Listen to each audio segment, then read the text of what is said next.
Hola amigos y bienvenidos a la segunda parte, al segundo video sobre el Grid Paint en este layout. Y en el video de hoy vamos a cubrir otros detalles, otras características de este Grid Paint. Entonces vamos directo a nuestra diapositiva. Y bueno, vamos a cubrir estos tres puntos. El primero es el column, el row o el constraints, que son los límites que tienen las columnas y las filas. Y dentro de esto vamos a revisar tres conceptos o tres valores importantes, que es el tamaño mínimo, el tamaño preferido, el preferred size, y el tamaño máximo. Bien, esto es de la columna o de las filas del grid paint. Después tenemos las prioridades de crecimiento verticales y horizontales, bien, de cada columna y de cada fila, en cuanto a la prioridad de crecimiento, en cuanto a su tamaño, hablamos de tamaño. Y bueno, finalmente vamos a analizar, a repasar lo que son los márgenes, bien, para los nodos adentro de las filas del grid paint, de cada celda del grid paint. Bien, entonces vamos directamente a NetBeans para explicar todo ahí en el código. Y bien, aquí tenemos el código de la vez pasada, solamente hemos agregado unos detalles nuevos para poder explicar en este video.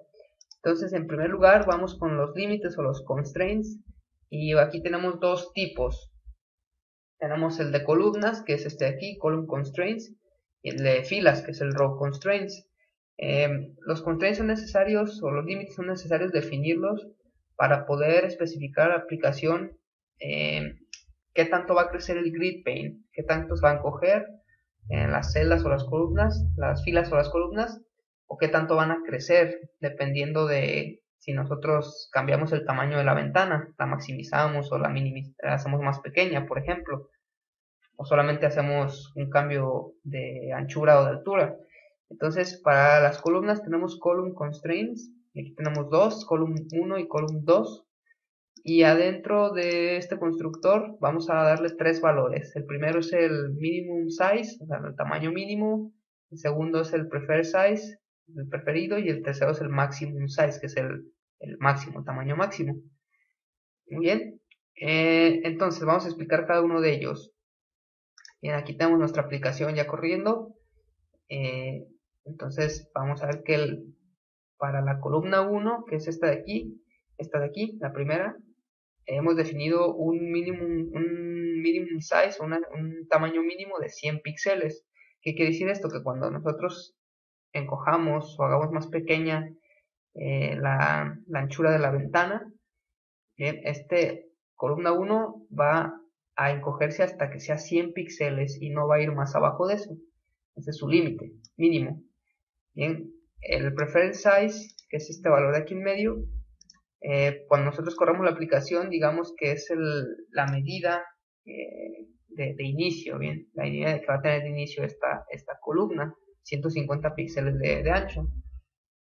Bien, si por ejemplo nuestro nodo es mayor a 150, el preferred size se va a modificar, bien, se puede cambiar, no hay ningún problema, pero nosotros también podemos darle una medida específica a esta columna, y este caso será 150.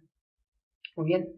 Y después tenemos el maximum size, la medida máxima, que quiere decir que cuando nosotros hagamos crecer nuestra ventana, entonces eso es en esta columna crecerá hasta ese valor. O sea, puede crecer hasta 300 si es necesario, pero no va a pasar ese límite de 300.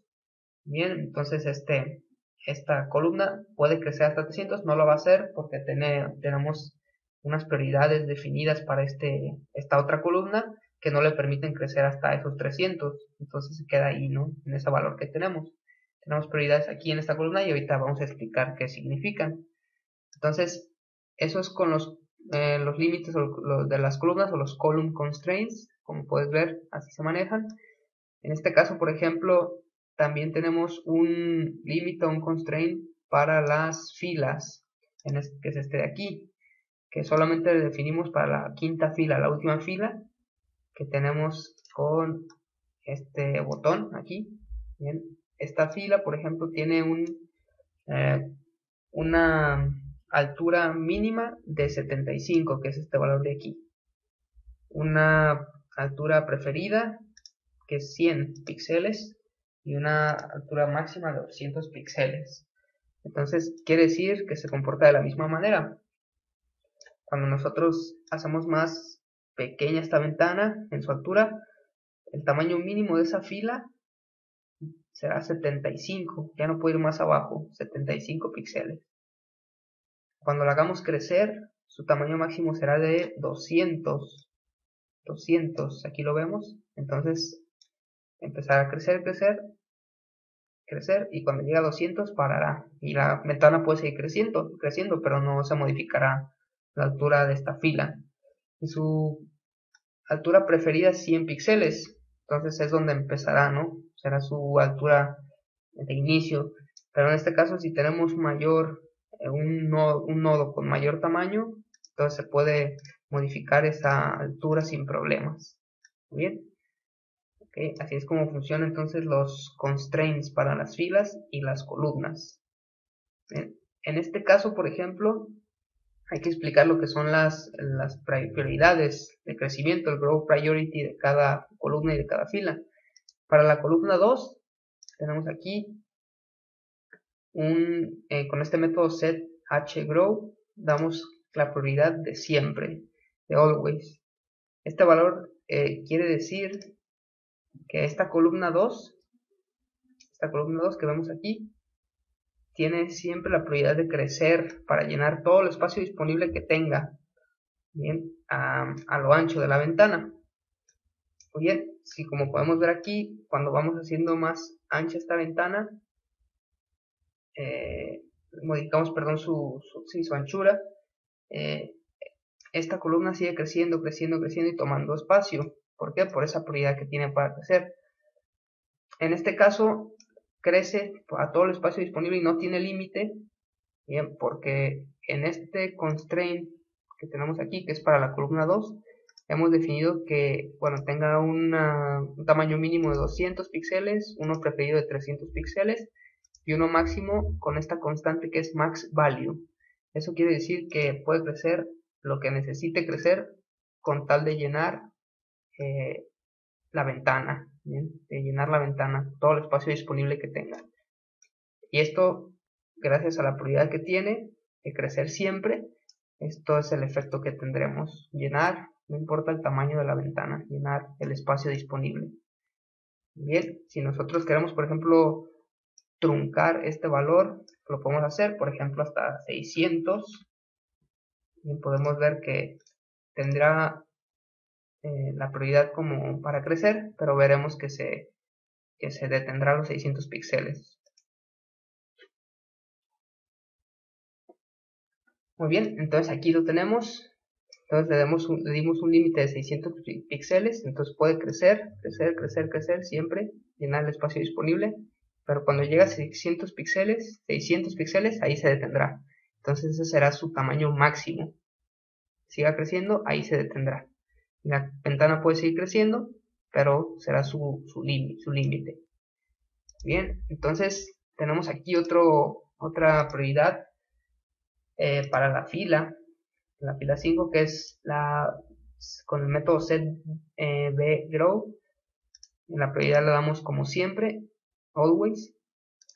Y bueno, quiere decir que esta puede llenar el espacio disponible. Pero bueno, esta no crece más, ¿por qué? Porque tenemos un límite del alto de la fila, un valor máximo de 200 píxeles, que es este de aquí. Muy bien, entonces así es como funcionan las prioridades. Y bueno, acá tenemos también, bueno, estas son las líneas que utilizamos para agregar los límites, los constraints. Para las columnas utilizamos, bueno, el nombre del grid pane y llamamos al método getColumnConstraints para las columnas, y con el método add podemos agregar. Para las filas utilizamos el getRowConstraints y igual también podemos utilizar el método add. Este método add utiliza un índice, entonces nosotros podemos decir qué columna y qué constraint, qué límite queremos agregar. También hay otro que podemos utilizar y que es el siguiente, es este que vemos aquí, add all, y aquí podemos agregar los constraints separados por comas. Bien, podemos poner columna 1, columna 2, etc. Y en ese orden que los agregamos será el orden en el que se que se agregarán también a las columnas en el mismo orden. Bien, podemos utilizar ese, pero este es útil, este que tiene el índice, porque si queremos, por ejemplo, en un grid pane con 3 columnas, queremos agregar solamente un constraint para la columna 3, entonces nosotros podemos ir directamente a esa columna 3 y agregarle un constraint. Lo único que tenemos que hacer es agregar a la columna 1 y 2 un constraint vacío, que no tenga valores, y después agregar el constraint con valores a la columna 3. Bien, no podemos ir solamente directamente a esa columna, hay que agregar constraint a todas, aunque estén vacíos. Es lo que hacemos aquí con estas filas. Por ejemplo, solamente agregamos constraint a la última fila, bien, que es este constraint, row 5, pero tuvimos que agregarle un constraint vacío a todas las otras cuatro filas del grid pane, que es este que está aquí, row empty constraint, que no tiene valores. Entonces se lo agregamos empezando por 0, y hasta cuando llegamos al último, al 4, ya le agregamos el constraint con valores. Bien, entonces así es como agregamos los límites, los constraints a nuestro grid pane. Y bueno, rápidamente te voy a mostrar el margen, bien, para nuestros text fields. ¿Okay? Aquí, por ejemplo, con este método estático setMargin, que viene en la clase gridPane, le damos el nombre del nodo que queremos agregar al margen, y con la clase insets después le damos los píxeles de margen que queremos alrededor de ese nodo. Bien, lo hicimos para todos los cuadros de texto, los text fields, y así es como lo puedes ver así. Ok, 5 píxeles por lado, bien, de cada uno de los text fields. Muy bien. Bueno, pues eso ha sido todo por este video. Espero que te pueda ayudar mucho para que utilices el gridPane de una mejor manera. Ok, gracias. Muchas gracias por ver este video, y por favor no te pierdas el siguiente, porque vamos a crear una interfaz de usuario, un ejemplo, y vamos a combinar algunos de los layouts y paneles que hemos visto en estos videos. Por favor dale like, suscribir y compartir, y hasta pronto.